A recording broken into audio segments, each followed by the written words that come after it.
Abdul Muttalib কাফের মুশরিক, আবু তালেব কাফের মুশরিক। ইতিহাস খুঁজে দেন যে আব্দুল মুত্তালিব দুর্নীতিগ্রস্ত। ইতিহাস খুঁজে নিয়ে আসেন, ইতিহাস খুঁজে নিয়ে আসেন। মুহাম্মদ সাল্লাল্লাহু আলাইহি ওয়াসাল্লামের চাচা আবু তালেব 2 নাম্বার মিথ্যুক। কঠিন আছে, খুঁজে নিয়ে আসা কঠিন আছে। কেন আব্দুল মুত্তালিব আবু তালেব এরা কাফের মুশরিক হলো ইসমাইলের সন্তান। বানু ইসরাইল ইসহাকের সন্তান, ইব্রাহিমের এক ছেলে ইসহাকের সন্তান, আর এরা ইব্রাহিমের আর এক ছেলে ইসমাইলের সন্তান। আল্লাহর দয়ায় ইসমাইলের ছেলেরা কোনোদিন কারো গোলাম ছিল না। কেন গোলাম ছিল না? আরে মক্কাতে না আছে পানি, না আছে নদী, না আছে সমুদ্র, না আছে ফল ফসল, কি আছে মক্কায় যে কে এসে মক্কা দখল করবে? কেউ মক্কা দখল করে।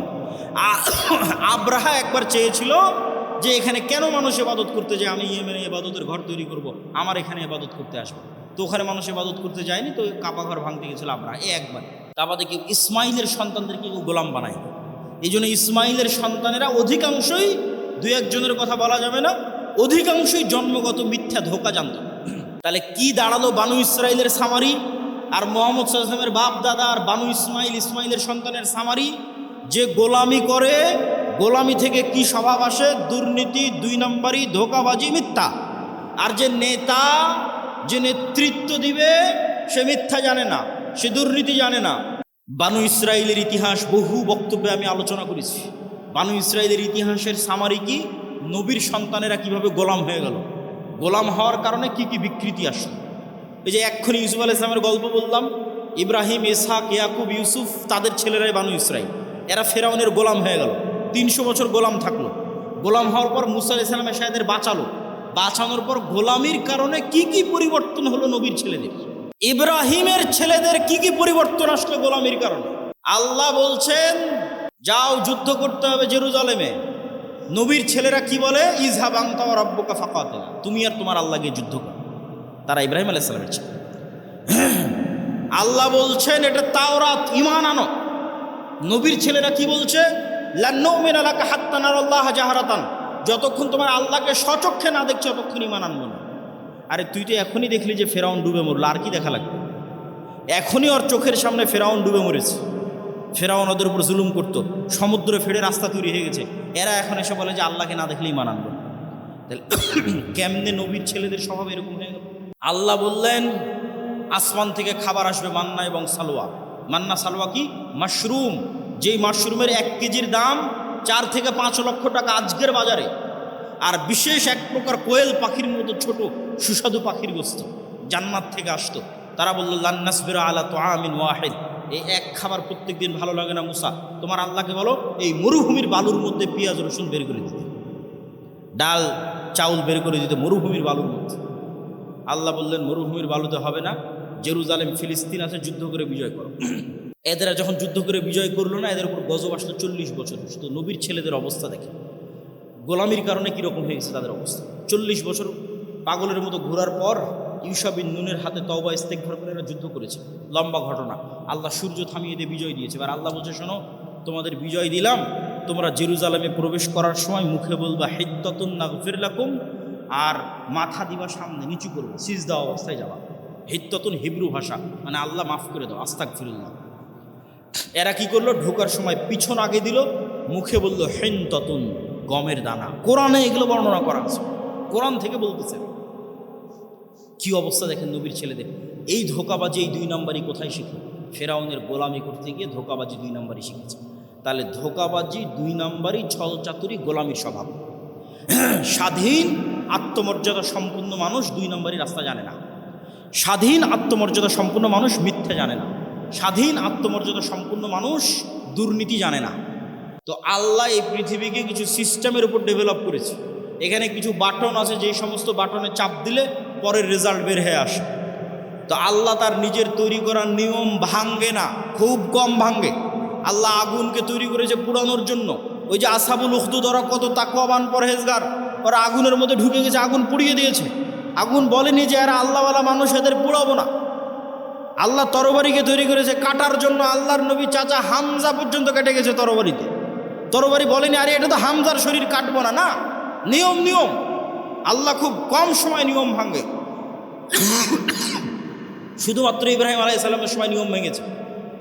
আগুনকে বলছে আগুন কুলনা ইয়া নারু কুনি বারদাম ওয়া সালামান আলা ইব্রাহিম, তোমার কাজ পুরানো, তবে আজকে নয়। কিন্তু সাধারণত আল্লাহ নিয়ম ভাঙে না। তাহলে আল্লাহ পৃথিবীকে তৈরি করেছে একটা নিয়মের উপর। সেই নিয়মটা হচ্ছে যে জ্ঞান এবং শিক্ষার বাটনে চাপ দিবে ও অটোমেটিক শক্তিশালী এবং নেতা হয়ে যাবে। এটার উপর পৃথিবী দাঁড়িয়ে আছে। পৃথিবীর ফাংশনের মধ্যে একটা ফাংশন যে জ্ঞান এবং শিক্ষা অর্জন করবে ও অটোমেটিক শক্তিশালী হবে, নেতা হবে। এখন ইহুদি, খ্রিস্টান, ইউরোপ, আমেরিকা, ইসরায়েল তাদের ছেলেমেয়েরা জ্ঞান এবং শিক্ষা অর্জন করবে, আর গাইবান্ধা, মহিমাগঞ্জ, গোবিন্দগঞ্জের যুবকেরা যদি free fire, PUBG, Facebook, IPL, BPL, জুয়া, অনলাইন বেটিং, নেশা, বিড়ি, সিগারেট, গাঁজা এগুলো নিয়ে ব্যস্ত থাকে, তাহলে আল্লাহ বলবেন না যে এই ইহুদি খ্রিস্টানেরা তোরা যতই জ্ঞান অর্জন কর, তোদেরকে নেতা বানাবো না। আমার গাইবান্ধা, গোবিন্দগঞ্জে একটা মদখোর, জুয়াখোর বান্দা আছে, ওকে নেতা বানাবো। কথা কি আমার বোঝা যায়? আল্লাহ সুবহানাহু ওয়া তাআলা তার নিয়ম ভাঙবেন না। অতএব তুমি যদি মনে করো আমাকে নেতা হতে হবে, তাহলে ওই বাটনে চাপ দিতেই হবে যেই বাটন নেতা হওয়ার জন্য আল্লাহই পৃথিবীতে দিয়ে রেখেছে, সেটা হচ্ছে জ্ঞান এবং শিক্ষা। জ্ঞান অর্জন করতে হবে, পড়তে হবে। আদম আলাইহিস সালাম সবচেয়ে জ্ঞানী, আল্লাহ সুবহানাহু ওয়া তাআলা সবচেয়ে জ্ঞানী। জ্ঞান আল্লাহর বৈশিষ্ট্য, জ্ঞান আদম আলাইহিস সালামের বৈশিষ্ট্য। তলুতকে নেতা বানানো হয়েছে জ্ঞানের কারণে। অতএব যুবক সমাজ তোমাদের জ্ঞান অর্জন করতে হবে। আল্লাযীনা ইযা আসাবাতহুম মুসিবাহ ক্বালু ইন্না লিল্লাহি ওয়া ইন্না ইলাইহি রাজিউন। যখন কেউ বিপদগ্রস্ত হয়, তখন বিপদগ্রস্ত ব্যক্তি যেন বলে ইন্না লিল্লাহ ওয়া ইন্না ইলাইহি রাজিউন। এই একটা বাক্যের অর্থ যদি আপনার ভিতরে ঢুকে যায়, তাহলে বিপদ আপনার কাছে বিপদ মনে হবে না। এ বাক্যের অর্থ কি? ইন্না লিল্লাহ, আমি আল্লাহর। আমি আল্লাহর মানে আমার নিজের শরীরের কোনো কিছুর মালিকানা আমার নিজের নয়। আমার চোখ আমার কথায় চলে না, আমার কান আমার কথা শোনে না, আমার শরীর আমার কথা শোনে না। আমি শরীরকে বলবো যে আজকে আমি হাফ কেজি মিষ্টি খাবো, তবুও তুমি সুগার লেভেল বাড়াবা না, আমার এই আদেশ শরীর শুনবে না। শরীরকে আল্লাহ যেভাবে তৈরি করেছে, তাতে যেভাবে মিষ্টি দিলে রক্তে যেভাবে সুগার বাড়ার কথা ওটাই হবে, আমার আদেশে কমবেও না বাড়বেও না। এভাবে পুরো শরীরের সকল কার্যক্রম একটাও আমার নির্দেশে চলে না। যেভাবে আল্লাহ সুবহানাহু ওয়া তাআলা তৈরি করেছেন সেভাবেই চলে। তাহলে আমার নিজের নাফস, নিজের রূহ, নিজের শরীরের মালিক আমি নই। এটার মালিক কে? আল্লাহ সুবহানাহু ওয়া তাআলা। যদি আমি আমার নিজেরই মালিক না হই, তাহলে আমার টাকা পয়সার মালিক আমি কিভাবে হলাম? আমার ছেলে মেয়ে, সন্তান সন্ততির মালিক আমি কিভাবে হলাম? আমার বাড়ি গাড়ির মালিক আমি কিভাবে হলাম? তাহলে আমার নিজের মালিক যখন আমি নই, তাহলে আমার পকেটে থাকা টাকা পয়সা, আমার নিজের জমি, আমার বাড়ি, আমার গাড়ি, আমার ছেলে মেয়ে, এগুলো একটারও মালিক আমি নই। আরও স্পষ্ট করে বললে, আল্লাহ চাইলে তো এখন আমাকেই তুলে নিয়ে যেতে পারেন। যেহেতু আমি নিজের মালিক নই, আমি আল্লাহর অধীনস্থ, আল্লাহ আমার মালিক, তো আল্লাহ চাইলে আমাকেই তুলে নিয়ে যেতে পারেন। এটাই আমি বাধা দিতে পারবো না। সেখানে আল্লাহ যদি আমার ছেলেকে উঠিয়ে নিয়ে যায়, তো আমি কি বাধা দিব? সেখানে যদি আমার টাকা হারিয়ে যায়, আমি কি বাধা দিব? সেখানে যদি আমার গাড়ি অ্যাক্সিডেন্ট করে, আমি কি বাধা দিব? সম্ভব নয়।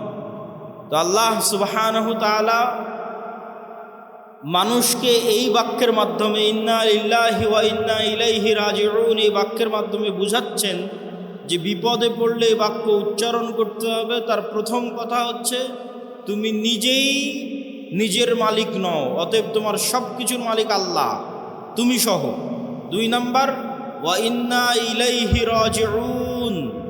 তুমি মনে করছো যে আজকে আমার গাড়িটা নষ্ট হয়ে গেল, কি আফসোস। মনে করছো আমার টাকাটা হারিয়ে গেল, কি আফসোস। মনে করছো আমার মোবাইলটা হারিয়ে গেল, কি আফসোস। মনে করছো আমার ছেলে মারা গেল, কি আফসোস। তাহলে জেনে রাখো একদিন তুমিও মারা যাবা, জেনে রাখো একদিন তুমিও হারিয়ে যাবা, জেনে রাখো একদিন তুমিও ফেরত যাবা। ওয়া ইন্না ইলাইহি রাজিউন।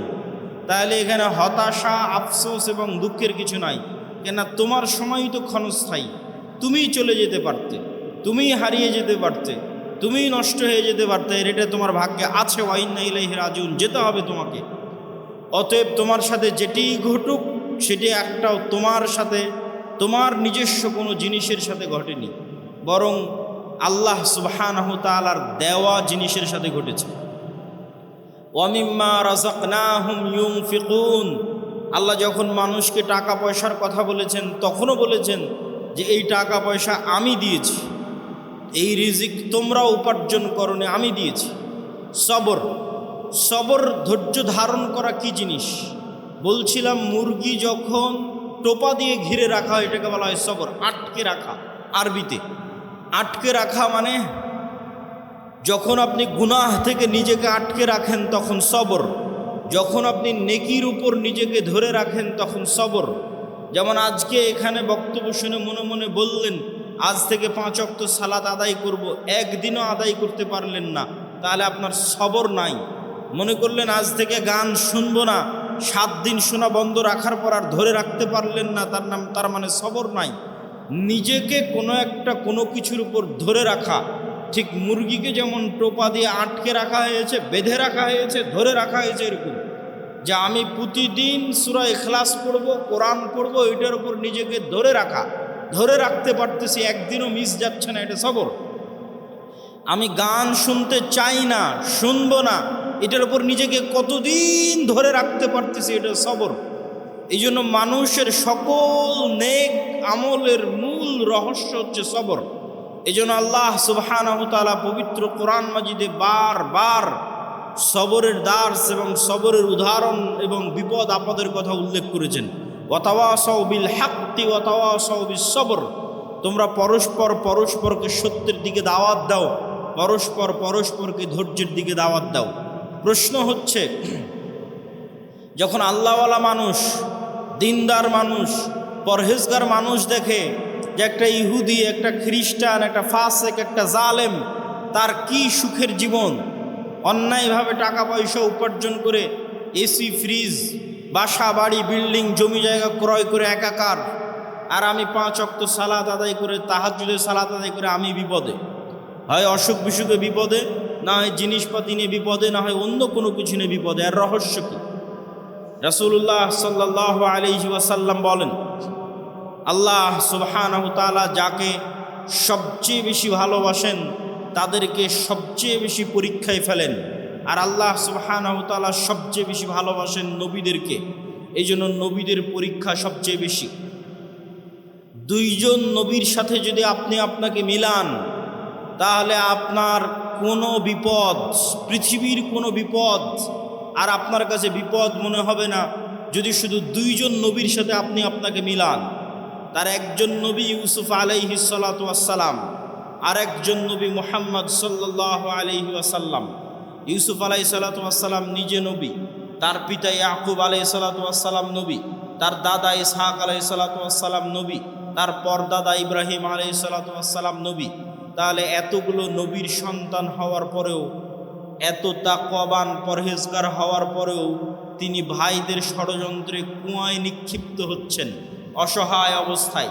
কি অপরাধ, কোন পাপের শাস্তি যে ইউসুফকে কুয়ায় নিক্ষিপ্ত হতে হবে? কুয়া থেকে উদ্ধার হয়ে বাজারে বিক্রি হয়ে যাচ্ছেন, কি অপরাধ, কোন পাপের শাস্তি যে ইউসুফকে আজ বাজারে বিক্রি হতে হবে? নবীর সন্তান হওয়ার পরেও শুধু কি বাজারে বিক্রি, মানুষের বাড়িতে কৃতদাস হিসেবে, কাজের লোক হিসেবে কাজ করে খাচ্ছেন। অথচ নবী, তার পিতা নবী জীবিত আছে, তার পিতা তার জন্য দোয়া করতেছে। কোন পাপের অপরাধ, কোন পাপের শাস্তিতে ইউসুফ আলাইহিস সালাতু ওয়াস সালাম মানুষের বাড়িতে কাজ করে খাচ্ছেন? ইউসুফ আলাইহিস সালাতু ওয়াস সালাম মানুষের বাড়িতে কাজ করছেন, ঠিক আছে, তারপরে মিথ্যা অপবাদ তার উপর আরোপিত হলো। মিথ্যা অপবাদ আরোপিত হওয়ার পর জেলখানায় গেলেন। জেলখানায় বিনা অপরাধে, বিনা বিচারে জেল কাটলেন 7 বছর। এরকম কোনো একটা মানুষের জীবনে এই ঘটনাগুলো একত্রিত হওয়া, যে আপনি নিজেকে নিজের সাথে তুলনা করে দেখেন যে আপনার ভাইয়েরা আপনার বিরুদ্ধে ষড়যন্ত্র করে ছোটোবেলাতে আপনাকে হত্যা করতে চেয়েছে, এরকম আপনার সাথে হয়েছে কিনা? 2 নম্বর, আপনি মানুষের বাড়িতে কৃতদাস হিসেবে কাজ করেছেন কিনা, আপনি মানুষের বাড়ির কাজের লোক কিনা? 3 নম্বর, আপনার উপর মিথ্যা অপবাদ দেওয়া হয়েছে কিনা? 4 নাম্বার আপনি বিনা অপরাধে বিনা বিচারে 7 বছরের বেশি জেল খেটেছেন কিনা, একসাথে এতগুলো ঘটনা আপনার জীবনে ঘটেছে কিনা। নবী নাম্বার 2 মুহাম্মদ সাল্লাল্লাহু আলাইহি ওয়াসাল্লাম। মুহাম্মদ সাল্লাল্লাহু আলাইহি ওয়াসাল্লাম দাওয়াতি জীবনে কি বাধা বিপত্তির সম্মুখীন হয়েছে সেটা তো আমরা বহু শুনেছি, কিন্তু ব্যক্তিগত জীবনে তিনি এতিম অবস্থায় পৃথিবীতে এসেছেন এবং অল্প কিছুদিন পরেই তার মাও দুনিয়া থেকে বিদায় নিয়েছে। এমন কেউ যার সাথে রাসূল সাল্লাল্লাহু আলাইহি ওয়াসাল্লামের জীবনে যা ঘটেছে তা হুবহু ঘটবে বা তার কাছাকাছি ঘটবে এরকম মানুষ পৃথিবীতে খুঁজে পাওয়া কঠিন। সেটা কি এক, যে আপনার পিতা ছোটবেলায় মারা গেছে, আপনার মাও ছোটবেলায় মারা গেছে, আপনি পিতা মাতার আদর স্নেহ ছাড়াই বড় হয়েছেন, সবগুলো আপনার জীবনে মিলে কিনা দেখেন। কারো কারো জীবনে মিলতে পারে একটা, যে হ্যাঁ বাপ মারা গেছে কিন্তু মা বেঁচে ছিল। কারো জীবনে মিলতে পারে মা মরে গেছে বাপ বেঁচে ছিল।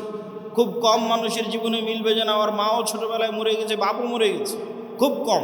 তাও যদি মিলে তাহলে ঠিক আছে।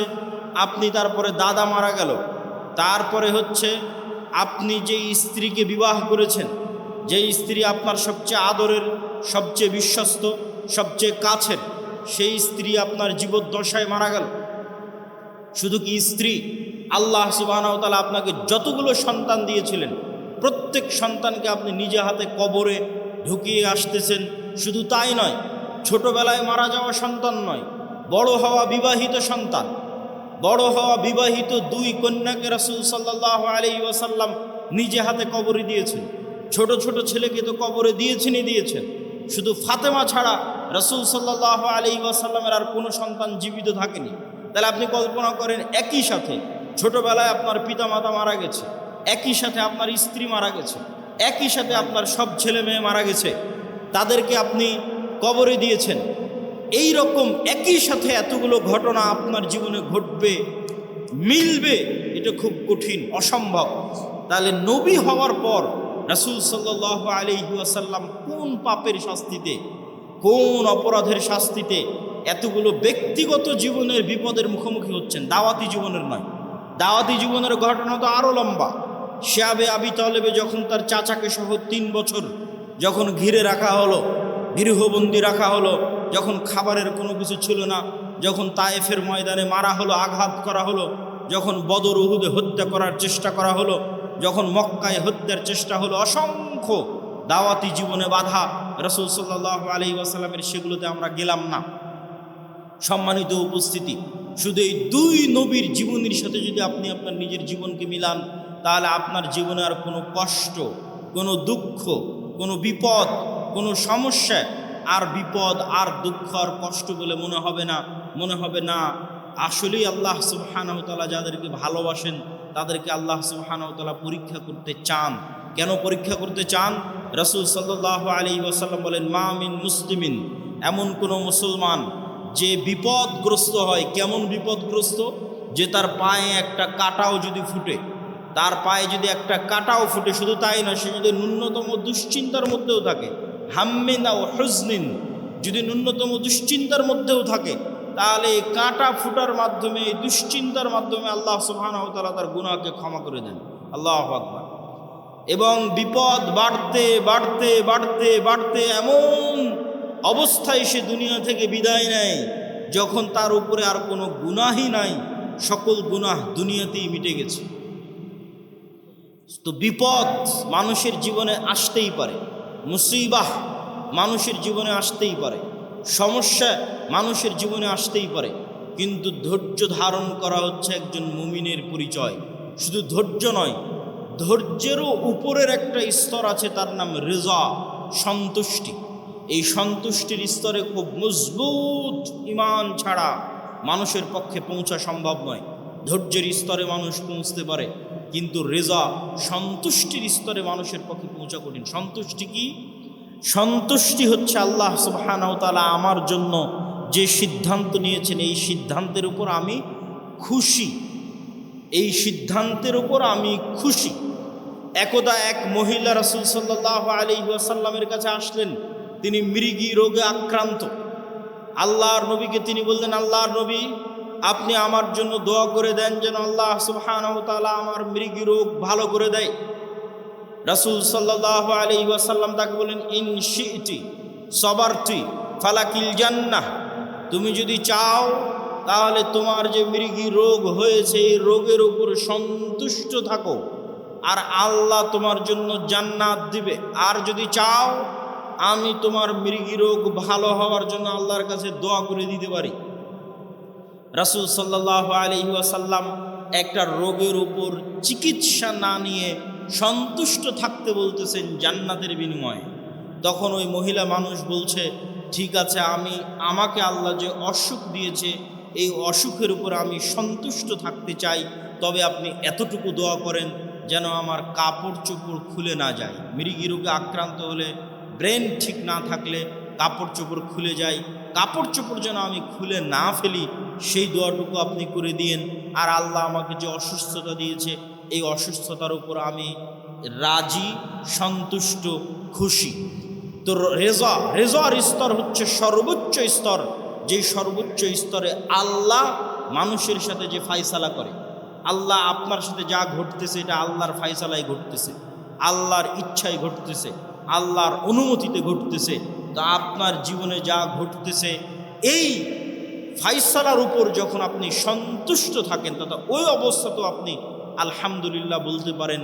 ধৈর্য মানুষ ধরে একটু দুঃখ পাওয়ার পর, একটু কষ্ট পাওয়ার পর, একটু দুশ্চিন্তা করার পর, টেনশন করার পর রেজা যে অবস্থায় আছে ওই অবস্থার উপর আল্লাহ সুবহানাহু ওয়া তাআলার সিদ্ধান্তের উপর খুশি হওয়া, মনে কোনো প্রভাব, কোনো দাগ না কাটা, সর্বোচ্চ স্তরের তাওহীদ ছাড়া এটা সম্ভব নয়। সর্বোচ্চ স্তরের তাওহীদ দিয়ে মানুষ বিনা হিসাবে জান্নাতে যাবে। সেই বিনা হিসাবে যারা জান্নাতে যাবে ওই রকম লেভেলের মানুষের পক্ষে সম্ভব যে আল্লাহ সুবহানাহু ওয়া তাআলা তার সাথে যে সিদ্ধান্ত গ্রহণ করবেন সেই সিদ্ধান্তের উপর সে রাজি খুশি থাকবে।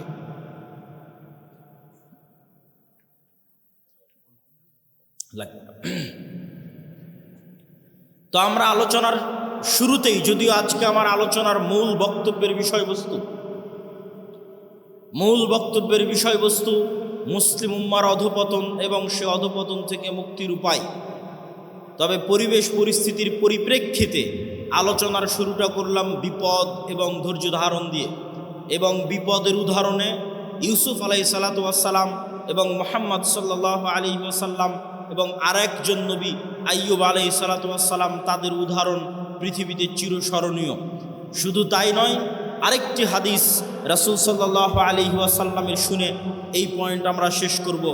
রাসূল সাল্লাল্লাহু আলাইহি ওয়াসাল্লাম বলছেন, আল্লাহ সুবহানাহু ওয়া তাআলা যাকে ভালোবাসেন তাকে দুনিয়া দেন, বিষয়টা এমন নয়, তথা দুনিয়া দেওয়া ভালোবাসার প্রমাণ নয়, বরং আল্লাহ সুবহানাহু ওয়া তাআলা যাকে ভালোবাসেন তাকে তার আনুগত্য করার তৌফিক দেন।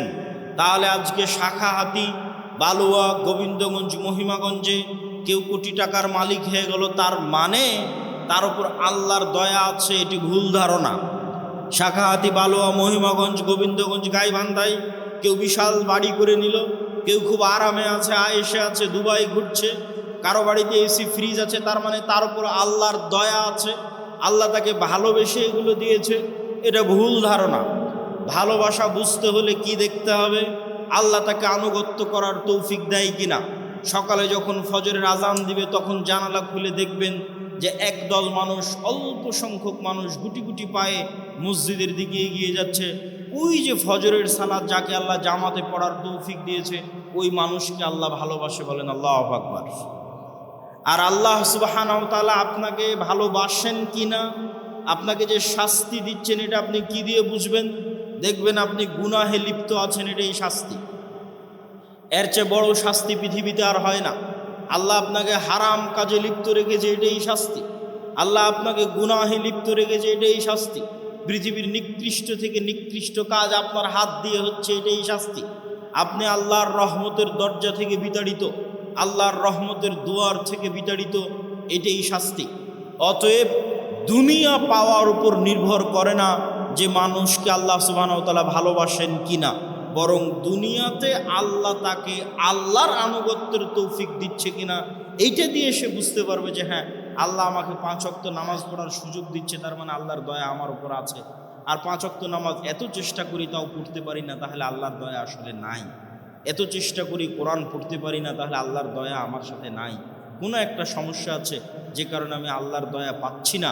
আল্লাহর দয়া পাওয়ার আলামতই হচ্ছে আমি 5 ওয়াক্ত সালাত আদায় করতে পারছি, আমি কোরআন তেলাওয়াত করতে পারছি, এটাই আল্লাহর দয়া পাওয়ার আলামত।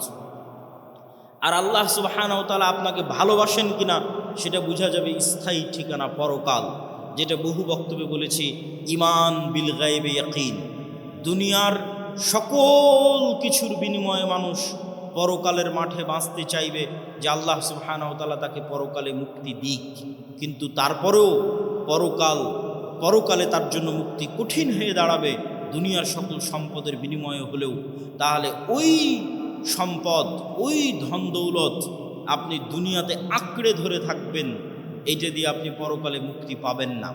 বরং আপনাকে এই ধন সম্পদ, এই ধন দৌলত দান করে কিয়ামতের মাঠে ধনী অবস্থায় উঠতে হবে, কিয়ামতের মাঠে কোটিপতি অবস্থায় উঠতে হবে, কিয়ামতের মাঠে কোটি কোটি টাকা আপনার হাতে থাকতে হবে, যেন কিয়ামতের মাঠে বিপদে পড়লে আপনি বাঁচতে পারেন। তো কিয়ামতের মাঠে কোটি কোটি টাকা কিভাবে থাকবে? নতুন করে কিয়ামতের মাঠে ব্যবসা বাণিজ্য করার সুযোগ নাই। যা ব্যবসা বাণিজ্য দুনিয়াতেই করে দুনিয়াতেই সেই টাকা আল্লাহর অ্যাকাউন্টে জমা দিয়ে কিয়ামতের মাঠে কোটিপতি অবস্থায় উঠতে হবে।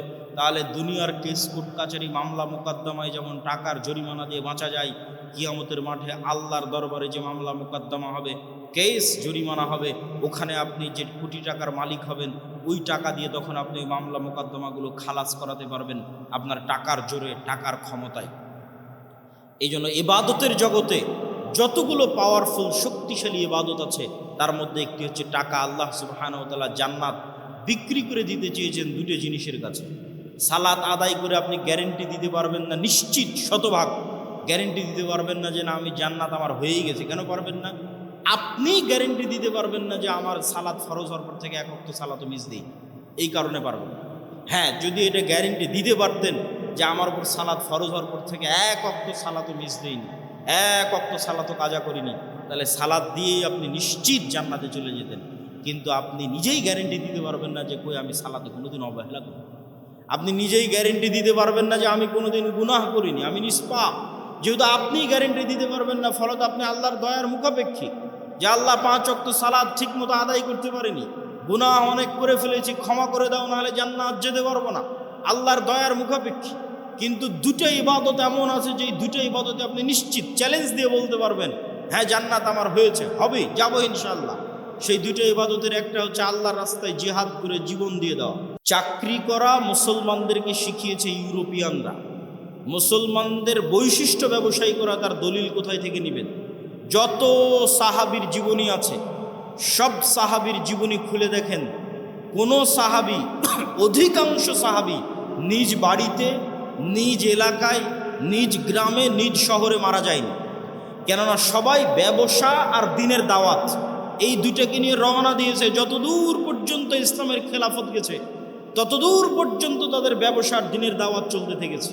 যেখানে ইসলামিক খেলাফত যায়নি, মালয়েশিয়া, ইন্দোনেশিয়া, ব্রুনাই পর্যন্ত সাহাবীদের দাওয়াত গেছে ব্যবসা আর দিনের দাওয়াত। ভারতের কেরালা, বাংলাদেশের চিটাগাং, এগুলোতে পর্যন্ত দাওয়াত এসেছে ব্যবসা এবং দিনের দাওয়াতের মাধ্যমে। কিন্তু ইউরোপীয় উপনিবেশ মুসলমানদের শিখিয়েছে তোমাদের চাকরি করতে হবে। চাকরি শব্দের অর্থ হচ্ছে চাকর থেকে চাকুরি, গোলাম থেকে গোলামি, নৌকার থেকে নৌকরি, চাকর থেকে চাকুরি। চাকুরির মধ্যে একটু হলেও গোলামের আলামত এবং স্বভাব আছে। আল্লামা ইকবাল বলেছেন, জিন্দা কৌমকা এহি হে আলামত কে বদলতি রহতি হে শুভ শাম উনকে। বলছে জীবিত কওমকে, কোন জাতিকে দেখলে বুঝবা যে এই গ্রামের মানুষ এখনো বেঁচে আছে, এই মুসলিম উম্মাহ এখনো বেঁচে আছে, বাংলাদেশের মানুষেরা এখনো বেঁচে আছে যদি দেখো তাদের প্রতিদিনের সকাল সন্ধ্যা পরিবর্তন হচ্ছে। তাদের প্রতিদিনের সকাল সন্ধ্যা যদি পরিবর্তন হচ্ছে দেখো, তাহলে বুঝবা বেঁচে আছে।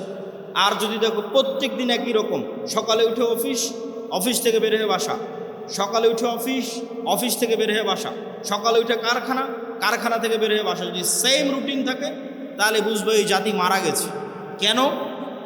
মরু যাযাবর বিদয়ীন যারা মুসলমান হয়েছিল তাদের কোনো দিন সকাল সন্ধ্যা একরকম থাকতো না। ওরা আজকে এখানে 5 দিন, এখান থেকে উঠে পরের দিন রংপুর, রংপুর থেকে উঠে পরের দিন রাজশাহী, রাজশাহী থেকে উঠে পরের দিন ঢাকা। প্রতিদিন এদের সকাল সন্ধ্যা পরিবর্তন হয়। আর যারা ব্যবসায়ী, এদের কোনো দিন সকাল সন্ধ্যা এক থাকে না। আজ এই উদ্যোগ, কাল এই সমস্যা, কাল এই প্রবলেম, আজকে এই সমস্যা, আজকে এই উদ্যোগ। প্রতিদিন তাদেরকে নতুন নতুন চ্যালেঞ্জ, নতুন নতুন প্রবলেম মোকাবেলা করে ব্যবসা করতে হয়। তাহলে বুঝতে হবে এরা জীবিত আছে। ব্যবসায়ী হতেই হবে, ব্যবসায়ী হওয়ার চেষ্টা যুবক সমাজকে করতেই হবে। কেন? তার একটা দলিল দিই। আইয়ুব আলাইহিস সালাতু ওয়াস সালাম একদা গোসল করছিলেন, তখন আসমান থেকে স্বর্ণের বৃষ্টি হচ্ছে। আইয়ুব আলাইহিস সালাতু ওয়াস সালাম গোসল বাদ দিয়ে ওই স্বর্ণের বৃষ্টি, স্বর্ণ কুড়াতে গেলেন। যখন স্বর্ণ কুড়াতে গেলেন, তখন আল্লাহ সুবহানাহু ওয়া তাআলা আইয়ুব আলাইহিস সালাতু ওয়াস সালামকে বলছে, তোমাকে তো আমি গরিব করে দিইনি, তাহলে তুমি কেন স্বর্ণ কুড়াতে গেলে? এখনো তোমার লোভ গেল না? ধন সম্পদের উপর থেকে এখনো তোমার লোভ যায়নি, থেকে গেছে? তখন আইয়ুব আলাইহিস সালাতু ওয়াস সালাম উত্তরে বলছে, আল্লাহ, ধন সম্পদের উপর লোভ থেকে নয়, স্বর্ণের উপর লোভ থেকে নয়, এই যে স্বর্ণ আকাশ থেকে অবতীর্ণ হচ্ছে, এটা আপনার দয়া অবতীর্ণ হচ্ছে, এটা আপনার রহমত অবতীর্ণ হচ্ছে। আর আমি যদি সারা পৃথিবীর সকল ধন সম্পদের মালিক হয়ে যাই, তবু আপনার দয়া থেকে যদি বলি যে না, আল্লাহর দয়া আমার দরকার নাই, তাহলে তো আমি অহংকারী। সারা পৃথিবীর সব ধন সম্পদের মালিক হয়ে গেছি, তাও যদি বুঝতে পারি ওখান থেকে 1 টাকা ইনকাম করা যাবে, তাহলে আমি মনে করব ওই 1 টাকা তো আল্লাহর দয়া। তাহলে ওই 1 টাকা ইনকাম বাদ দিয়ে ঘরে বসে থাকলে এটা অহংকার হবে আল্লাহর দয়ার সাথে। অতএব ওখান থেকে 1 টাকা ইনকাম করা যাবে, ওটা আল্লাহর দয়া, তাড়াতাড়ি ওটা নিতে হবে। আল্লাহ সুবহানাহু ওয়া তাআলা বলছেন, ফাইদা কুজিয়াতিস সালাত ফান্তাশিরু ফিল আরজ ওয়াবতাগু মিন ফাজলিল্লাহ। যখনই তোমাদের সালাত শেষ হয়ে যায়, তখনই তোমরা বের হয়ে যাও পৃথিবীতে। যেখানে পৃথিবীতে তোমরা আল্লাহর দয়া দেখতে পাবে, সারা পৃথিবীতে আল্লাহর দয়া ছড়িয়ে ছিটিয়ে আছে, ওই দয়াগুলো জমা করো, ওই দয়াগুলো একত্রিত করো, ওই রিজিকগুলো অনুসন্ধান করো। তাহলে কোনো যুবকের পক্ষে সমীচীন হবে না, কোনো মানুষের পক্ষে সমীচীন হবে না যে সে বুঝতে পারবে ওখান থেকে 1 টাকা পাওয়া যাবে আর ওই 1 টাকা ইনকামের চেষ্টা করবে না, এটা অহংকার। বক্তব্যের এই পয়েন্ট আর একটা কথা বলে শেষ করে নতুন পয়েন্টের দিকে এগিয়ে যাই। ধনী কিভাবে হবে?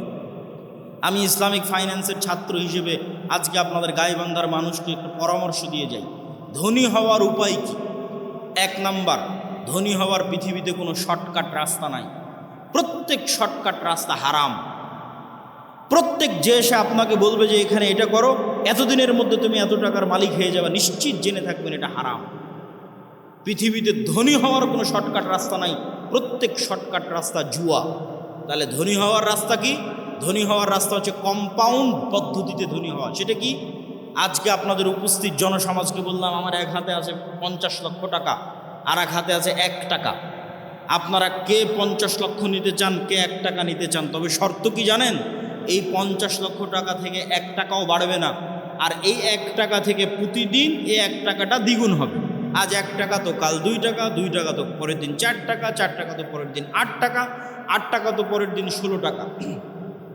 কতদিন দ্বিগুণ হবে? 30 দিন। তা আপনারা এখানে বসে থেকেও যদি এখন ক্যালকুলেশন করেন, আপনার মনে হবে আরে বাড়তে তো 8 টাকা, 8 টাকা থেকে 16 টাকার কতই বাড়বে, 16 টাকা থেকে 32 টাকা, তার চেয়ে ভালো এই 50 লক্ষ টাকা এটা নিয়ে নিন। আপনি তাহলে ধনী হতে পারবেন না। আপনি এখনও ব্যবসা বুঝেন না, আপনি এখনও জুয়ার মধ্যে আছেন। মনে করতেছেন ব্যবসা মানে মনে হয় জুয়া, যে একটা গেম খেলে নিলাম, একবারে ধনী হয়ে গেলাম। এখান থেকে উঠে গিয়ে হিসাব করবেন যে এই 1 টাকা দ্বিগুণ হতে হতে 30তম দিনে কত হবে? 1 কোটি টাকার বেশি হবে। ক্যালকুলেটরে অথবা মোবাইলে বক্তব্যের শেষে হিসাব করবেন যে 1 টাকা থেকে 2 টাকা, 2 টাকা থেকে 4 টাকা, 4 থেকে 8 টাকা, 8 টাকা থেকে 16 টাকা, দ্বিগুণ হতে হতে 30তম দিনে কত হয়? 30তম দিনে 1 কোটি টাকার বেশি হয়ে যায়। তাহলে ধীর স্থিরভাবে টাকা বাড়তে থাকবে। এটা হলো ধনী হওয়ার রাস্তা। ধনী হওয়ার 2 নম্বর রাস্তা। ধরেন আপনাকে 50 লক্ষ টাকা দিয়ে দিলাম, যে যাও তোমাকে 50 লক্ষ টাকা দিয়ে দিচ্ছি। এখন তুমি ধনী হবা কি না এটা নির্ভর করছে তোমার মেন্টালিটির উপর, মানসিকতার উপর। কে ধনী হবে 50 লক্ষ টাকা নিয়ে, কে ধনী হবে না বুঝেন। যে 50 লক্ষ টাকা নিয়ে গিয়ে চিন্তা করবে আরে 50 লক্ষ টাকা পেয়েছি, তাহলে 50 লক্ষ টাকা থেকে একটা গাড়ি কিনি, মোটর সাইকেল কিনি, তারপরে একটা গাড়ি কিনি 20 লাখ টাকা দিয়ে, বাড়ি করি 30 লাখ টাকা দিয়ে, আর কি করা যায়? একটা এসি কিনি, একটা ফ্রিজ কিনি, আর কি একটা টিভি কিনি। এই ব্যক্তি এই 50 লক্ষ টাকা প্রত্যেক ওই জায়গাতে খরচ করেছে যেখান থেকে আরও খরচ বাড়বে। মোটরসাইকেল কিনেছে, মোটরসাইকেলের তেলে খরচ আছে। গাড়ি কিনেছে, এই যে গাড়ি আজকে আমাদের অ্যাক্সিডেন্ট হলো, গাড়িতে খরচ বাড়বে। গাড়ির গাড়ির টায়ার নষ্ট হবে, চাকা নষ্ট হবে, ওটা নতুন করে কিনতে হবে। প্রতিদিন মোবাইল লাগবে, মোবাইল দিতে হবে। ও যে এসি ফ্রিজ কিনেছে, ওখানে কারেন্ট বিল আসবে, বিদ্যুৎ বিল আসবে। মোবাইল কিনেছে, ইন্টারনেট কিনেছে, ওয়াইফাই কিনেছে, ইন্টারনেটের বিল আসবে। তাহলে এই টাকা প্রত্যেক ওই জায়গাতে ব্যবহার করলো যেখান থেকে আরও খরচ বাড়ল। এই জীবনে কোনো দিন ধনী হতে পারবে না। এর ধনী হওয়ার রাস্তা ফুল স্টপ হয়ে গেছে। এই যদি প্রবাস থেকে কোটি টাকা ইনকাম করে নিয়ে আসে তাও ধনী হবে না। গার্মেন্টসে কাজ করে ইনকাম করে তাও ধনী হবে না। আপনারা যদি মাঠে জমিতে কাজ করে টাকা জমা করেন তাও ধনী হবেন না। শেষ ধনী হওয়ার রাস্তা। ধনী কে হবে? 1 টাকা ইনকাম করেছে, 10 টাকা ইনকাম করেছে, ইনকাম করার পর যে চিন্তা করতে পারবে যে আমার গায়ের জামাটা ছিঁড়া আছে, ছিঁড়াই থাক, আমার পায়ের স্যান্ডেলটা ছিঁড়া আছে, ছিঁড়াই থাক, আমার বাড়ি মাটির আছে, মাটিরই থাক। আগে 10 টাকা এমন জায়গায় ব্যয় করি যেখান থেকে আর 1 টাকা ইনকাম হবে, যেখান থেকে আর 1 টাকা ইনকাম বের হয়ে আসবে, ওই জায়গাতে আগে ব্যয় করি এই 10 টাকা। এই ব্যক্তি ধনী হয়ে যাবে। সময় লাগবে, 30 বছর সময় লাগবে, কিন্তু এই যে কম্পাউন্ড ওয়েতে আস্তে আস্তে বাড়তে বাড়তে শেষের দিকে গিয়ে কোটিপতি হয়ে যাবে দ্রুত। শেষে গিয়ে দ্রুত কোটিপতি হবে, শুরুতে অত দ্রুত হবে না, কিন্তু ওর পদ্ধতি ঠিক আছে। আর 10 টাকা ইনকাম করে বলবে না আজকে নতুন জামা লাগবে, 10 টাকা ইনকাম করে বলবে আজকে নতুন স্যান্ডেল লাগবে, আজকে এসি ফ্রিজ লাগবে, জীবনে ধনী হবে না। যে টাকা এমন জায়গায় ব্যয় করতে পারে যেখান থেকে আবার টাকা ইনকাম হওয়ার রাস্তা তৈরি হবে, এ ধনী হয়ে যাবে আজকে যতই গরিব থাকুক। তাহলে মুসলমানদের ধনী হওয়া ছাড়া, অর্থনৈতিক মুক্তি ছাড়া গোলামি থেকে মুক্তির রাস্তা নাই। আজকের পুরো পৃথিবী টিকেই আছে ডলারের গোলামির উপর। ভেনেজুয়েলার প্রেসিডেন্টকে হাত পা বেঁধে তুলে নিয়ে যাওয়ার কারণ কি? টাকা, তেল। আজকে মুসলমানেরা মুক্তি পাচ্ছে না কেন? ডলার ভিত্তিক অর্থনীতির গোলাম। সব IMF, ওয়ার্ল্ড ব্যাংকের কাছ থেকে লোন নিয়ে রেখেছে। সারা পৃথিবীর সকল অর্থনীতির কন্ট্রোল ইহুদিদের হাতে। তাহলে মুসলমান বলবে আমি ঘুমাবো, বসে থাকবো, ফ্রি ফায়ার পাবজি খেলবো, ব্যবসা করবে না, টাকা পয়সা ইনকাম করবে না, মুক্তি হবে? এটা অসম্ভব। ব্যবসা করতে হবে, টাকা পয়সা ইনকাম করতে হবে। আল্লাহ সুবহানাহু ওয়া তাআলা কবুল করুক, আল্লাহুম্মা আমিন।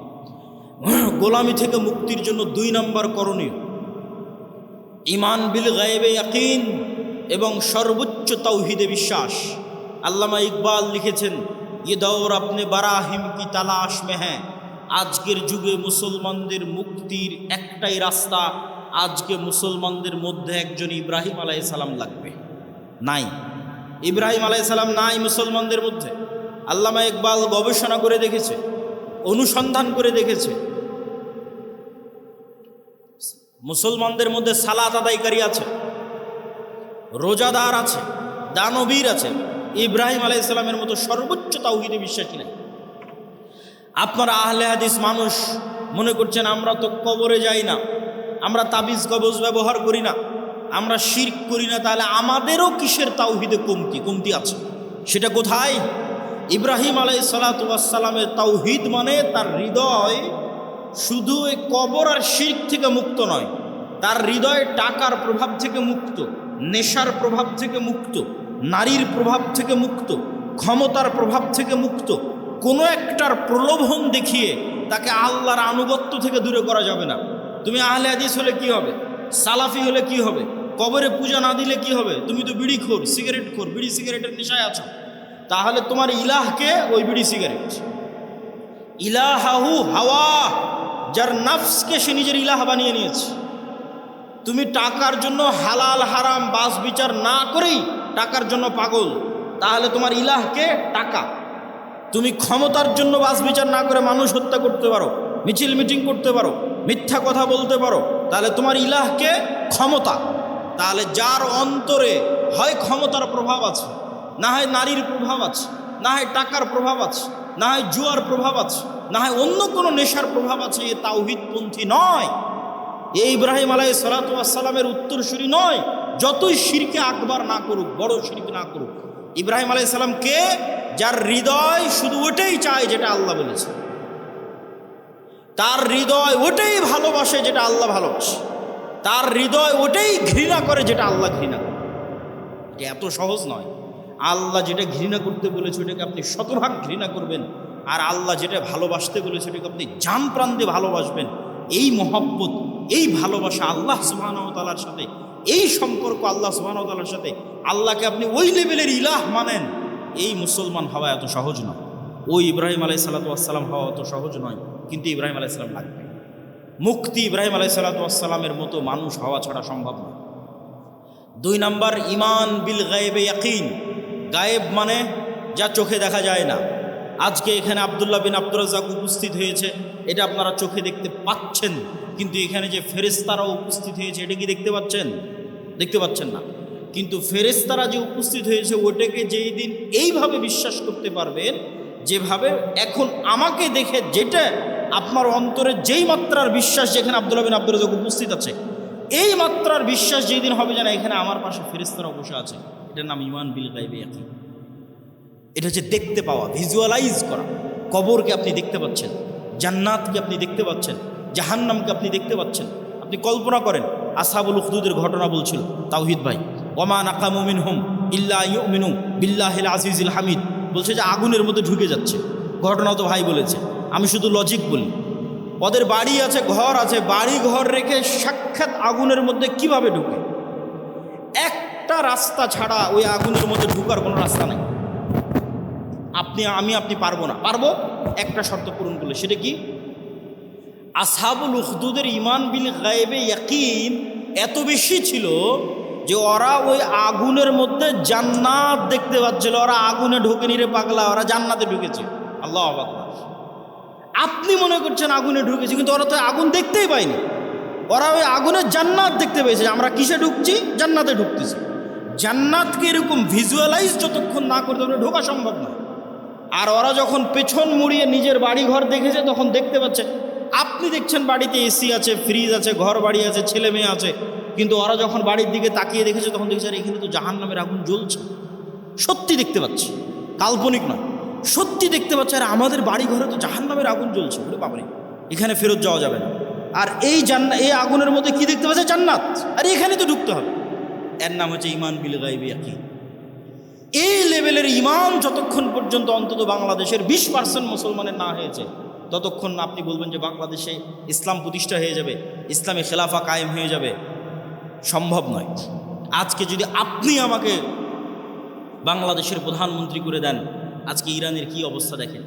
আমি বাংলাদেশের ক্ষমতায় গিয়ে যদি বলি বাংলাদেশ শতভাগ ইসলামী আইন বাস্তবায়ন করে দিলাম, কালকে ভারত এবং আমেরিকা মিলে অর্থনৈতিক বয়কট দেবে বাংলাদেশকে, যেমন ইরানকে দিয়ে রেখেছে। তাহলে ইরানের মানুষ মিছিল করতেছে কেন? আপনিও মিছিল করবেন কেন? অর্থনৈতিক বয়কট দেওয়ার পর ডলার আসবে না, গার্মেন্টস বন্ধ হয়ে যাবে। তাহলে গাইবান্ধার মানুষ খাবে কি? গাইবান্ধার মানুষ এখন যেই জীবনযাত্রায় অভ্যস্ত, এই মানের জীবনযাত্রা থাকবে না। বিদ্যুৎ আছে, বিদ্যুৎ থাকবে না, অল্প থাকবে, যাবে আসবে। যে কয়েকজনের বাড়িতে এসি চলছে ওরা এসি চালাতে পারবে না, যে কয়েকজন ফ্রিজ আছে ওরা চালাতে পারবে না। তাহলে জীবনযাত্রার মান কমে যাবে। যখনই জীবনযাত্রার মান কমে যাবে তখন রাখো তোমার ইসলাম, আগের যেটা সেকুলার দেশ ছিল ওটাই ভালো ছিল। কখন বলবে না রাখো তোমার ইসলাম? যখন ওই আসহাবুল উখদুদের মতো ঈমান হবে, দেখতে পাবে আর এটা তো জান্নাত, এটা তো জাহান্নাম, এটা যেদিন দেখতে পাবে। এই লেভেলের ঈমান ছাড়া বাংলাদেশের সবচেয়ে পরহেজগার মানুষকে যদি রাষ্ট্র ক্ষমতায় বসিয়ে দেন, ও রাষ্ট্রে ইসলাম প্রতিষ্ঠা করতে পারবে না। বাংলাদেশের মানুষই ওকে টেনে নেওয়া, যে তুই ক্ষমতায় থাকলে আমরা খেতে পাই না, টেনে নেওয়া।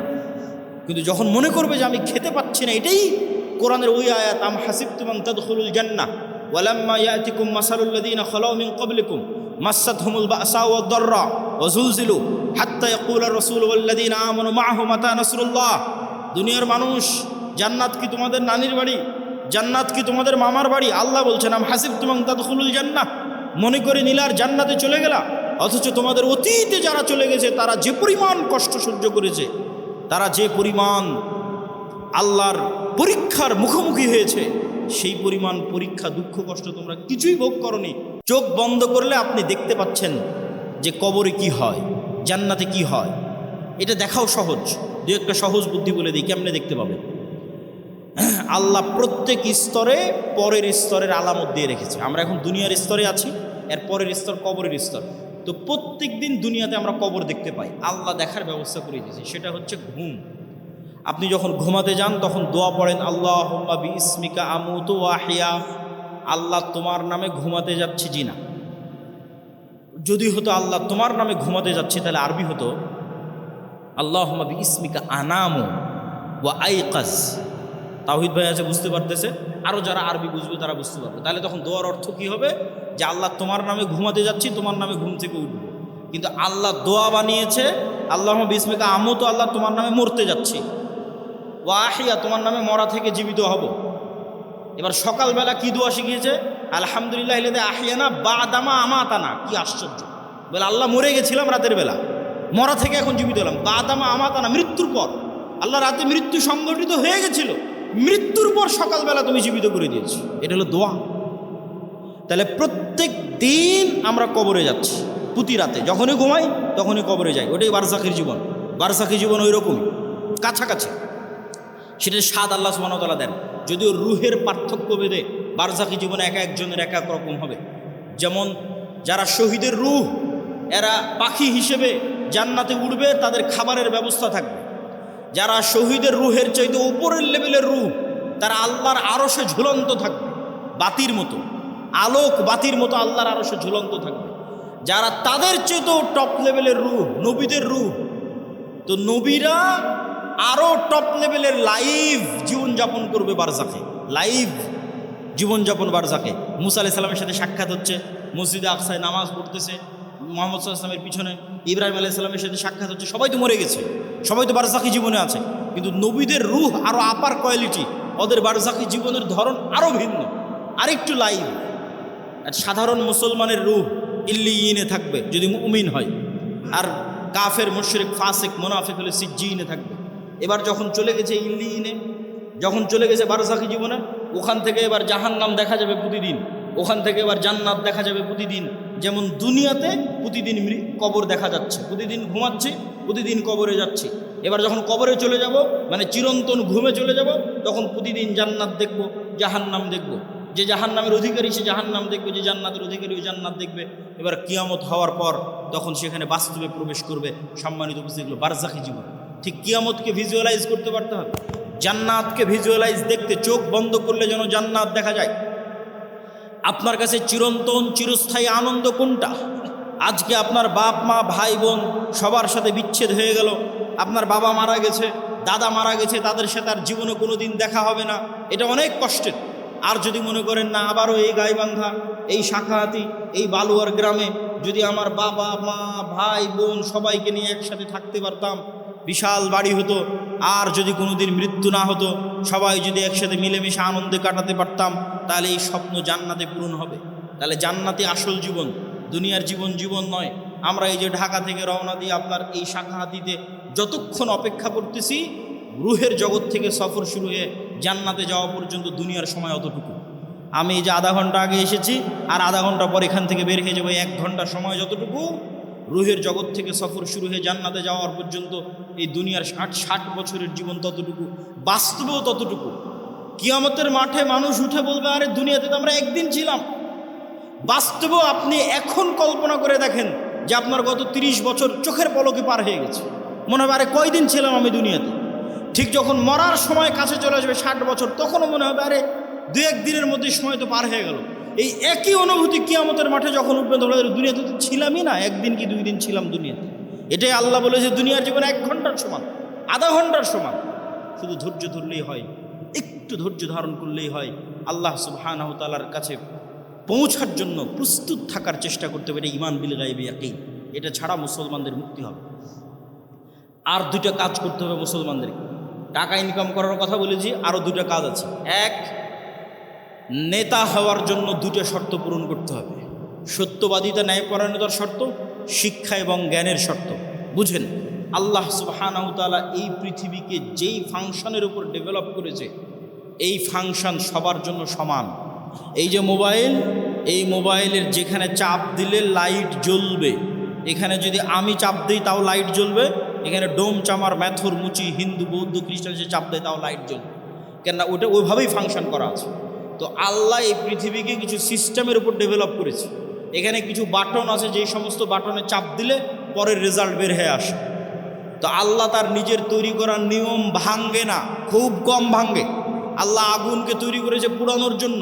ওই যে আসহাবুল উখদুদ ওরা কত তাকওয়াবান পরহেজগার, ওরা আগুনের মধ্যে ঢুকে গেছে, আগুন পুড়িয়ে দিয়েছে। আগুন বলেনি যে এরা আল্লাহওয়ালা মানুষ, এদের পুড়াবো না। আল্লাহ তরবারিকে তৈরি করেছে কাটার জন্য। আল্লাহর নবী চাচা হামজা পর্যন্ত কেটে গেছে তরবারিতে। তরবারি বলেনি আরে এটা তো হামজার শরীর কাটবো না, না, নিয়ম নিয়ম। আল্লাহ খুব কম সময় নিয়ম ভাঙে। শুধুমাত্র ইব্রাহিম আলাইহিস সালামের সময় নিয়ম ভেঙেছে। আগুনকে বলছে আগুন কুলনা ইয়া নারু কুনি বারদাম ওয়া সালামান আলা ইব্রাহিম, তোমার কাজ পুরানো, তবে আজকে নয়। কিন্তু সাধারণত আল্লাহ নিয়ম ভাঙে না। তাহলে আল্লাহ পৃথিবীকে তৈরি করেছে একটা নিয়মের উপর। সেই নিয়মটা হচ্ছে যে জ্ঞান এবং শিক্ষার বাটনে চাপ দিবে ও অটোমেটিক শক্তিশালী এবং নেতা হয়ে যাবে। এইটার উপর পৃথিবী দাঁড়িয়ে আছে। পৃথিবীর ফাংশনের মধ্যে একটা ফাংশন যে জ্ঞান এবং শিক্ষা অর্জন করবে ও অটোমেটিক শক্তিশালী হবে, নেতা হবে। এখন ইহুদি, খ্রিস্টান, ইউরোপ, আমেরিকা, ইসরায়েল তাদের ছেলেমেয়েরা জ্ঞান এবং শিক্ষা অর্জন করবে, আর গাইবান্ধা, মহিমাগঞ্জ, গোবিন্দগঞ্জের যুবকেরা যদি free fire, PUBG, Facebook, IPL, BPL, জুয়া, অনলাইন বেটিং, নেশা, বিড়ি, সিগারেট, গাঁজা এগুলো নিয়ে ব্যস্ত থাকে, তাহলে আল্লাহ বলবেন না যে এই ইহুদি খ্রিস্টানেরা তোরা যতই জ্ঞান অর্জন কর, তোদেরকে নেতা বানাবো না। আমার গাইবান্ধা, গোবিন্দগঞ্জে একটা মদখোর, জুয়াখোর বান্দা আছে, ওকে নেতা বানাবো। কথা কি আমার বোঝা যায়? আল্লাহ সুবহানাহু ওয়া তাআলা তার নিয়ম ভাঙবেন না। অতএব তুমি যদি মনে করো আমাকে নেতা হতে হবে, তাহলে ওই বাটনে চাপ দিতেই হবে যেই বাটন নেতা হওয়ার জন্য আল্লাহই পৃথিবীতে দিয়ে রেখেছে, সেটা হচ্ছে জ্ঞান এবং শিক্ষা। জ্ঞান অর্জন করতে হবে, পড়তে হবে। আদম আলাইহিস সালাম সবচেয়ে জ্ঞানী, আল্লাহ সুবহানাহু ওয়া তাআলা সবচেয়ে জ্ঞানী।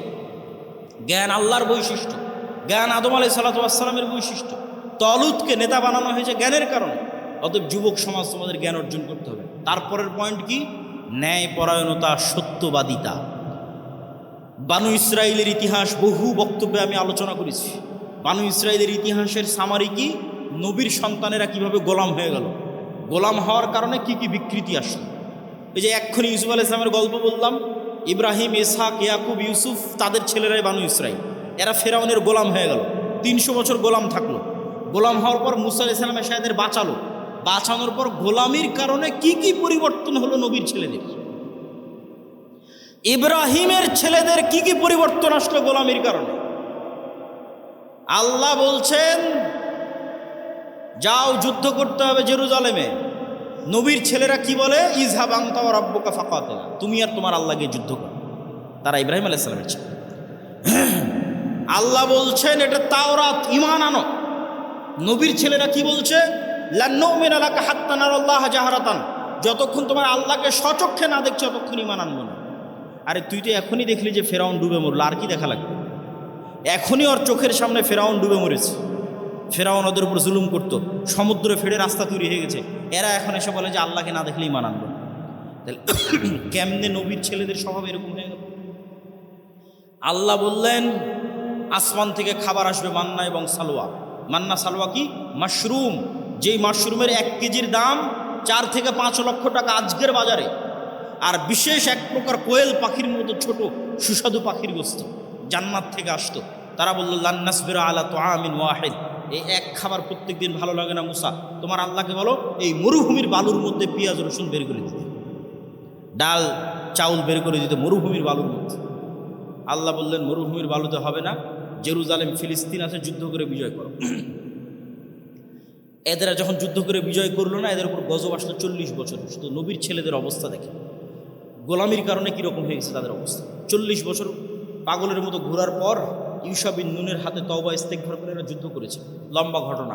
আল্লাহ সূর্য থামিয়ে দিয়ে বিজয় দিয়েছে। আর আল্লাহ বলছে শোনো, তোমাদের বিজয় দিলাম, তোমরা জেরুজালেমে প্রবেশ করার সময় মুখে বলবা হিত্তাতুন নাগফির লাকুম, আর মাথা দিবা সামনে, নিচু করবো, সিজদা অবস্থায় যাবা। হিত্তাতুন হিব্রু ভাষা, মানে আল্লাহ মাফ করে দাও, আস্তাগফিরুল্লাহ। এরা কি করলো? ঢোকার সময় পিছন আগে দিল, মুখে বলল হিনতাতুন, গমের দানা। কোরআনে এগুলো বর্ণনা করা আছে, কোরআন থেকে বলতেছে। কি অবস্থা দেখেন নবীর ছেলেদের। এই ধোকাবাজি, এই 2 নম্বরই কোথায় শিখে? ফেরাউনের গোলামি করতে গিয়ে ধোকাবাজি 2 নম্বরই শিখেছে। তাহলে ধোকাবাজি 2 নম্বরই, ছল চাতুরি, গোলামির স্বভাব। স্বাধীন আত্মমর্যাদা সম্পূর্ণ মানুষ 2 নম্বরই রাস্তা জানে না। স্বাধীন আত্মমর্যাদা সম্পূর্ণ মানুষ মিথ্যে জানে না। স্বাধীন আত্মমর্যাদা সম্পূর্ণ মানুষ দুর্নীতি জানে না। আব্দুল মুত্তালেব কাফের মুশরিক, আবু তালেব কাফের মুশরিক।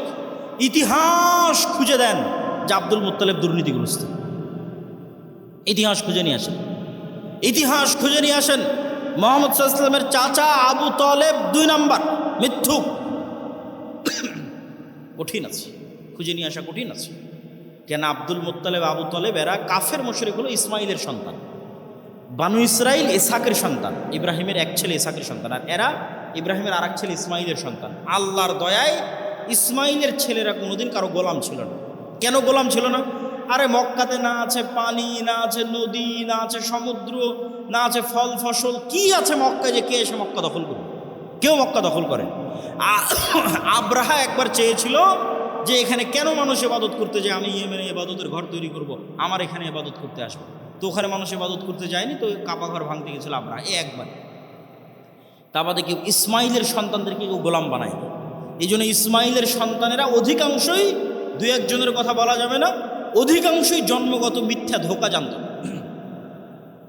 তাহলে কি দাঁড়ালো বানু ইসরাইলের সামারি আর মুহাম্মদ সাল্লাল্লাহু আলাইহি ওয়াসাল্লামের বাপ দাদা আর বানু ইসমাইলের সন্তানের সামারি? যে গোলামি করে, গোলামি থেকে কি স্বভাব আসে? দুর্নীতি, 2 নম্বরই, ধোঁকাবাজি, মিথ্যা। আর যে নেতা, যে নেতৃত্ব দিবে, সে মিথ্যা জানে না, সে দুর্নীতি জানে না, সে 2 নম্বরই জানে না, সে ধোঁকাবাজি জানে না। এবার চলে আসেন আমাদের কাছে। ব্রিটিশেরা দেখলো, আমেরিকা দেখলো যে মুসলমানেরা যদি একবার সত্য বলা শিখে যায়, মুসলমানেরা যদি একবার ন্যায় প্রতিষ্ঠা করা শিখে যায়, তাহলে তো পৃথিবীতে আমাদের থাকার জায়গা হবে না। তাহলে মুসলমানদের এমন সিস্টেমের মধ্যে ফেলে দাও যেন ওরা কোনোদিন সত্য বলা শিখতেই না পারে।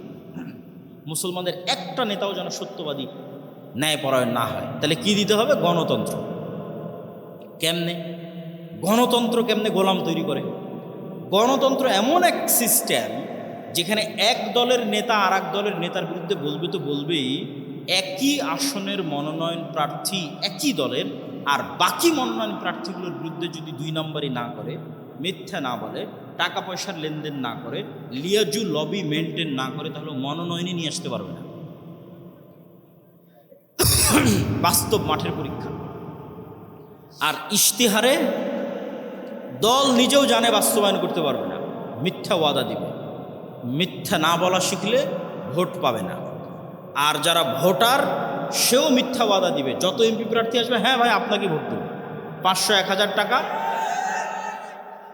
500-1000 টাকা, হ্যাঁ আপনাকে ভোট দেবো। ভোটারও মিথ্যুক, এমপিও মিথ্যুক, মনোনয়ন প্রার্থীও মিথ্যুক, এবং সবাই লিয়াজু লবি, 2 নম্বরই রাস্তা, ধোঁকাবাজি, এগুলো একদম ভোটের দিন পর্যন্ত যদি না করে ও জিতেও আসতে পারবে না। তাহলে এই গণতান্ত্রিক পদ্ধতিতে 300 এমপি নির্বাচিত হয়ে গেল। এখন বানু ইসমাইল আর বানু ইসরাইলের এই যে আগের ফরম্যাট আপনাকে দিয়ে দিলাম, এই ফরম্যাট অনুযায়ী আপনি বলেন যে এই 300 এমপি নেতা না গোলাম? একটু জোরে বলতে হবে, নেতা না গোলাম? গোলাম। এইটা যদি একবার বুঝে গেছেন, তাহলে বুঝে গেছেন যে মুসলমানদের সমস্যা কোথায়, মুসলমানদের কাজ কি। এবার তো নেতাদের অনেক দোষ ত্রুটি বললাম, এবার একটু আমাদের দোষ ত্রুটি খুঁজি। আমরা কেমনে বুঝবো যে আমি ন্যায়পরায়ণ আছি কিনা, আমি নেতা হতে পারবো কিনা, আমি সত্যবাদী কিনা?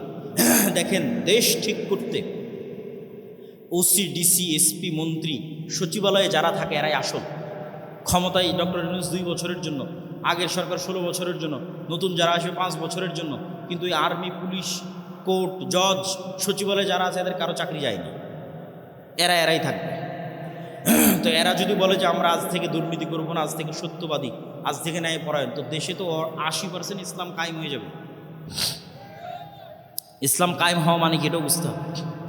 ইসলাম কায়েম হওয়া মানে, যদি মনে করেন সবাই 5 ওয়াক্ত সালাত আদায়কারী হবে, ঠিক আছে, সমস্যা নেই। যদি মনে করেন সবাই পর্দা করবে, ঠিক আছে, সমস্যা নেই। কিন্তু কল্পনা করেন যে আজকে গাইবান্ধার শতভাগ মানুষ আজ থেকে 5 ওয়াক্ত সালাত আদায় করতেছে, আর গাইবান্ধার আজকে সব নারী পর্দা করতেছে, কিন্তু এদের অধিকাংশই এখনও 2 নম্বরই করতেছে, মিথ্যা বলতেছে, অন্যের সম্পদ দখল করে নিচ্ছে, দুর্নীতি করতেছে। তাহলে এখানে ইসলাম কায়েম হয়েছে? ইসলাম কায়েম হয়। এবার আপনি বুঝবেন কেন বললাম ওসি, ডিসি, এসপি এরা যদি আজ থেকে শতভাগ সৎ হয়ে যায়, তাহলে 80% ইসলাম কায়েম হয়ে যায়। শুধু কি তাই, এই ওসি, ডিসি, এসপি, মিনিস্টার, সচিবালয় যারা আছে, এরা আল্লাহকে ধোঁকা দিতে চায়, মানুষকে ধোঁকা দিতে চায়। 2 নম্বরই উপায়ে টাকা ইনকাম করে সেই টাকা দিয়ে হজ করে পাপ ক্ষমা করতে চায়। নাউজুবিল্লাহ।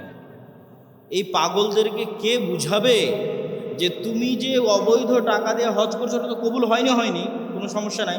তোমার মনের স্বাদ যে তুমি হজ করবে, তোমার মনের স্বাদ যে তুমি একটু মসজিদ কমিটির মেম্বার হবে, টাকা পয়সা দিবা, দান করবা, তো তুমি দান করে জানে কি পাবা, হজ করে জানে কি পাবা, তার চেয়ে তো সিক্রেট তোমার কাছেই আছে, এর চেয়ে বেশি নেকি পাওয়ার। সেটা কি? রাসূল সাল্লাল্লাহু আলাইহি সাল্লাম বলছেন, সাবআতু ইউদিল্লুহুমুল্লাহ ইয়াউমা লা দিল্লা ইল্লা দিল্লুহ, ইমামুন আদিল, যে 7 শ্রেণীর মানুষকে আল্লাহ বিশেষ ছায়া দিবে। তার 1 নম্বরে তাহাজ্জুদ গুজারকে অতিক্রম করে 1 নম্বরে চলে গেছে, দানবীরকে অতিক্রম করে 1 নম্বরে চলে গেছে, যে ওসি তার পদে বসে কিন্তু চুল পরিমাণ অন্যায় করে না, মিথ্যা বলে না। আল্লাহু আকবার। যে ডিসি, যে এসপি, যে প্রিন্সিপাল তার পদে বসে কিন্তু চুল পরিমাণ অন্যায় করে না, মিথ্যা বলে না, এটা 1 নম্বরে চলে গেছে, ইমামুন আদিল। তাহলে তুমি অন্যায় উপায়ে সুদ ঘুষ নিয়ে টাকা ইনকাম করে হজ দান করতে চাচ্ছ, এটা তো চরম বোকামি। তুমি যেখানে দায়িত্ব পালন করছো ওখানে সত্যবাদিতার ন্যায়ের সাথে দায়িত্ব পালন করো, ওটাই ইবাদত। এবার আপনাদেরকে বলি, আপনি আপনার একটা উদাহরণ, আপনার বোনকে আপনার পিতার সম্পত্তিতে ন্যায়ের সাথে সম্পত্তি বুঝিয়ে দিয়েছেন কিনা? যদি হ্যাঁ হয় তাহলে আপনার নেতা হওয়ার সম্ভাবনা আছে, যদি না হয় তাহলে আপনার মধ্যে বনু ইসরাইলের গোলামির স্বভাব বিরাজ করতেছে, আপনি গোলাম, আপনার পরবর্তী 14 প্রজন্ম গোলাম।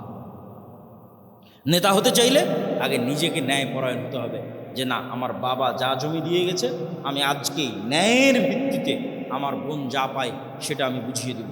আমি কি আমার স্ত্রীর সাথে ন্যায় করি? আমি কি আমার বাপ মায়ের সাথে ন্যায় করি? আমি কি আমার ছেলে মেয়ের সাথে ন্যায় করি?